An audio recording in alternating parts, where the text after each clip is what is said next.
இந்த நானோ மில்கிங் மிஷின்ன்ற இந்த மாடல் வந்து நம்ம எதனால இன்ட்ரோடியூஸ் பண்ணோம்?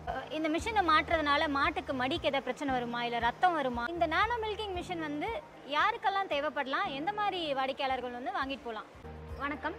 இந்த வீடியோவில் நம்ம வந்து நானோ மில்கிங் மிஷின் அப்படின்றத பற்றி நம்ம டீட்டெயில்டாக வந்து பார்க்க போகிறோம். இந்த நானோ மில்கிங் மிஷின் வந்து யாருக்கெல்லாம் தேவைப்படலாம், எந்த மாதிரி வாடிக்கையாளர்கள் வந்து வாங்கிட்டு போகலாம்? இந்த நானோ மில்கிங் மிஷின் வந்து ஒரு ரொம்ப பேசிக்கான மாடல். இது ஒரு மாடு கறக்கிறதுக்கும் இல்லை ஒரு 5 மாடு வரைக்கும் கறக்கிறதுக்கும் தேவையானவங்க இதை வந்து வாங்கிக்கலாம். இப்போ ஒரு மாடு தான் இருக்குது அப்படின்றப்போ அது வந்து பெரியவங்க இருக்காங்க, இல்லை வந்து கறக்க சிரமமாக இருக்குது அப்படின்றவங்க வந்து இந்த மாடலை வாங்கிக்கிறாங்க. இல்லை ஒரு சின்ன ஒரு பண்ணை, ஒரு விவசாயம் சார்ந்த ஒரு பண்ணையை வச்சுட்டு ஸோ நாங்களே இதை வேலை பார்க்குறோம், அப்போ கறக்க சிரமமாக இருக்குன்னு ஒரு 5 மாடு வச்சுருக்கிறவங்களோ, ஒரு 3 மாடு வச்சுருக்கவங்களோ, 5 மாடு வச்சுருக்கிறவங்களோ அவங்களும் வந்து இந்த மாதிரி மிஷின்ஸை வந்து வாங்கிட்டு இருக்காங்க. இப்போ 1லேருந்து 5 மாடு வரைக்கும் வச்சுருக்காங்க அப்படின்றப்போ ஒரு மாடு வச்சுருக்கிறவங்களுக்குலாம் வந்து எதனால் வந்து இதை வாங்கிட்டு போகிறாங்க, அவங்களுக்கு வந்து இது எந்த வகையில் வந்து யூஸ்ஃபுல்லாக இருக்கும்? ஓகே, ஒரு மாடு வச்சுருக்கிறவங்க எப்படி அப்படின்னா, இப்போ வந்து வெளியிலேருந்து பாலை வாங்குறது வந்து தரமாக இல்லை அப்படின்னு நினைக்கிறாங்க. ஒரு மாடு, இந்த மாடு தான், இந்த மாட்டு பால் தான் வந்து என்னோடய ஃபேமிலிக்கு வந்து உகந்தது அப்படின்னு நினைக்கிறாங்க. ஆனால் அங்கே கறக்கிறதுல வந்து ஒரு சிரமம் இருக்கிற பட்சத்தில் வந்து இதை வந்து வாங்கும்போது அது ரொம்ப எளிமையாக இருக்குது யூஸ் பண்ணுறதுக்கு. அதனால் அந்த மாதிரி இருக்கிறவங்க மிஷினை வந்து வாங்குறாங்க. ஸோ 1லேருந்து 5 மாடு வரைக்கும் வச்சுருக்காங்க அப்படின்றப்போ வந்து சொந்த வீட்டு யூஸுக்கே வந்து நிறைய பேர் வந்து பால் கறந்துப்பாங்க. அவங்களாம் வந்து இந்த மிஷின் வந்து எடுத்துகிட்டு போய்க்கிறாங்க. அதே மாதிரி மின்சார தடை இருக்குது அப்படின்றவங்களுக்கும் வந்து இந்த மிஷின் வந்து ரொம்ப பிரயோஜனமாக இருக்கும். ஏன்னா வந்து இது வீட்டில் இருக்கிற யூபிஎஸ்லேயே வந்து மிஷின் ரன் ஆகும். அடுத்து எப்படி வந்து இந்த மிஷினை உபயோகிக்கணும், இது கூட இந்த மிஷின் வாங்கினாங்கன்னா என்னென்னலாம் வரும் அப்படின்றது கொஞ்சம் டீட்டெயிலாக சொல்லிடுவோம். இதில் வந்து நம்ம இப்போ பவர் பேக்குன்னு சொல்கிற பம்பு, மோட்ரு, அது ஒரு பேக்கும், மில்க் கேன் அசம்பிளின்னு சொல்கிறது, இந்த ரெண்டுமே வந்துடும். இதில் எப்படி உபயோகப்படுத்துது அப்படின்றது, நார்மலாக ப்ளக் பாயிண்ட்டை எடுத்து நம்ம வந்து எலக்ட்ரிசிட்டியில் கொடுத்துட்டு சுவிட்ச் ஆன் பண்ணிவிட்டு அது வந்து பல்சேட்டர் சத்தம் வந்ததுக்கப்புறம் நம்ம வந்து காம்பில் நாளையும் மாட்டினாலே போதும். இது வந்து ரொம்ப எளிமையானது தான். இதுக்கான வந்து இன்ஸ்டலேஷனுக்கு வந்து வீடியோ இருக்குது. அந்த வீடியோவை பார்த்து என்னால் முடியும்னு இருக்கிறவங்க திரும்ப நம்ம ஸ்டாஃப் வந்து வீடியோ கால் சப்போர்ட் மூலியமாக உங்களுக்கு இது பண்ணுவாங்க. அப்படி இல்லை இது எனக்கு சிரமம் அப்படின்னு இருக்கிறவங்களுக்கு நேரடியாக நம்ம வந்து ஸ்டாஃப் வந்து அங்கே வந்து நமக்கு சொல்லி கொடுத்துருவாங்க. ஸோ அந்த மாதிரி நம்ம வந்து இது பண்ணிக்கிட்டு இருக்கோம். இப்போ எல்லாருக்குமே வந்து பொதுவாக இப்போ இந்த கேள்விகள் நிறையா வந்து யாருமே கேட்குறதில்ல. இருந்தாலும் வீடியோக்காக நான் வந்து கேட்குறேன். இந்த மிஷினை மாற்றுறதுனால மாட்டுக்கு மடிக்கு ஏதாவது பிரச்சனை வருமா, இல்லை ரத்தம் வருமா, அந்த மாதிரி நிறைய சந்தேகங்கள் இன்னமும் இருக்குது. அதை நீங்கள் வந்து தெளிவாக எக்ஸ்பிளைன் பண்ணிடுங்க. நம்ம இதில் என்ன யூஸ் பண்ணுறோம் அப்படின்னா வந்து லேட்டஸ்ட் டெக்னாலஜியான பல்சேட்டர் அப்படின்ற ஒரு டிவைஸ் வந்து யூஸ் பண்ணுறோம்.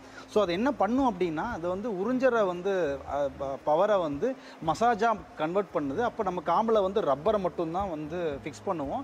ஸோ அந்த பல்சேட்டர் வந்து அந்த ரப்பரை வந்து ஒரு மசாஜிங் டைப் அந்த ஒரு ஆக்ஷனை க்ரியேட் பண்ணுது. அப்போது அது நம்ம கையில் கறக்கிறத விட இன்னுமே வந்து ஒரு மசாஜ் இதில் மாட்டுக்கு வந்து ரொம்ப அது என்ஜாய் பண்ணி பண்ணக்கூடிய ஒரு மசாஜை கொடுக்கறதுனால இந்த டெக்னாலஜியை வந்து பல்சேட்டர் தான் கொடுக்குது. அதனால் இது சேஃபு. இது வந்து டைரெக்டாக உறிஞ்சிற இது இல்லை அப்படின்றதுனால ரத்தம் வர்றதுக்கோ இல்லை மாட்டு காம்பில் வந்து ப்ராப்ளம் வர்றதுக்கோ இது வந்து வாய்ப்பே கிடையாது. இது வந்து ப்ரூவன் டெக்னாலஜி. ஆல்ரெடி இது வந்து ஒரு 40 வருஷமாக வந்து மேலை நாடுகளில் யூஸ் பண்ணிட்டு இருக்கிறது. இந்தியாவுக்கு வந்து கிட்டத்தட்ட 20 வருஷம் ஆகுது. அடுத்து வந்து ஒரு கேள்வி, எப்படின்னா இந்த நானோ மில்கிங் மிஷின்ன்ற இந்த மாடல் வந்து நம்ம எதனால் இன்ட்ரடியூஸ் பண்ணோம்? நம்ம இப்போ 2015 வந்து நம்ம இந்த நிறுவனத்தை வந்து தொடங்கினோம்.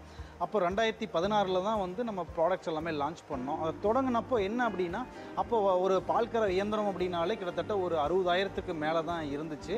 அப்போ சின்ன ஒரு மாடு, 2 மாடு, ஒரு 5 மாட்டுக்குள்ளே வச்சுருக்கிறவங்களை வந்து இதை வந்து வாங்க முடியாத ஒரு சூழ்நிலை இருந்துச்சு. அப்போ அவங்களுக்குமே வந்து இந்த டெக்னாலஜியும் இந்த ஒரு இதுவும் வந்து கிடைக்கணும் அப்படின்றதுனால தான் இந்த நானோ மில்கிங் மிஷின் அப்படின்ற ஒரு பேசிக் மாடலில் நம்ம எம்டிஎம் நிறுவனம் தான் முதல்ல வந்து இதை அறிமுகப்படுத்தணும். இப்போ வந்து இந்திய அளவில் வந்து இந்த நானோ மில்கிங் மிஷின் அப்படின்ற நேம் வந்து மிகுந்த பிரபலம் ஆகிட்டு இப்போ எல்லா கம்பெனிகளும் இந்த மாடலை வந்து யூஸ் பண்ண ஆரம்பிச்சிருக்காங்க. இல்லை இன்னும் ரொம்ப முக்கியமான, இந்தியாவை பொறுத்தளவுக்கு பால் அதிகமாக எங்கே உற்பத்தி ஆகுதுன்னா இந்த 5 மாட்டுக்குள்ளே வச்சிருக்கிற விவசாயம் சார்ந்த தானே வந்து அந்த வேலையெல்லாம் பண்ணி அந்த ஒரு மாட்டு பண்ணையை சின்ன அளவில் மெயின்டைன் பண்ணுறவங்ககிட்ட இருந்து தான் வந்து அதிக அளவில் பால் கொள்முதல் ஆகுது. அப்போ அந்த ஒரு செக்டரை வந்து நம்ம வந்து கவர் பண்ணதுனால ரொம்ப நல்லா ஃபாஸ்ட் மூவிங்கில் நிறைய பேர் வந்து இந்த மிஷினை வந்து வாங்கிட்டு இருக்காங்க. இதுக்கு அடுத்து இந்த மிஷின் வந்து இப்போது பெரியவங்கலேருந்து வீட்டில் இருக்கிறவங்களே வந்து இந்த மிஷினை எளிதாக வந்து பயன்படுத்திக்கலாம். அப்படின்றப்போ இந்த மிஷினோட க்ளீனிங் எப்படி வந்து இதை மெயின்டைன் பண்ணும் அப்படின்றதையும் வந்து டீட்டெயில்டாக சொல்லிடுங்க. இது வந்து மெயின்டெனன்ஸ் அப்படின்றத பொறுத்து நம்ம நிறைய வீடியோஸ் வந்து இது பண்ணியிருக்கோம். ஸோ அந்த டிஸ்கிரிப்ஷனில் நம்ம லிங்க்ஸ் இருக்கும், அது எல்லாமே செக் பண்ணும்போது தெளிவான விளக்கங்கள் கிடைக்கும். அது எல்லாமே இதில் ஜென்ரல் மெயின்டெனன்ஸ் அப்படின்னு பார்த்தா நமக்கு ஆயில் இருக்குது. ஸோ ஆயில் வந்து நம்ம ரெகுலராக வந்து ஃபில் பண்ணணும். அது பார்த்தாலே தெரிஞ்சிடும் டிரான்ஸ்பரண்ட்டாக ஆயில் லெவல் என்ன இருக்குது அப்படின்றத. ஸோ ஃபுல்லாக நம்ம காலியானதுக்கப்புறம் ரீஃபில் பண்ணால் போதும். இது வந்து பார்த்தா குறைஞ்சது ஒரு 1 month ஆகுது கண்டிப்பாக வரும். அதனால் அது ஒன்றும் செலவு அதிகமாகுது அப்படின்றத பற்றி நம்ம யோசிக்க தேவையில்லை. அதை தவிர இதில் வந்து ஜென்ரல் மெயின்டெனன்ஸ் அப்படின்றது எதுவுமே இல்லை.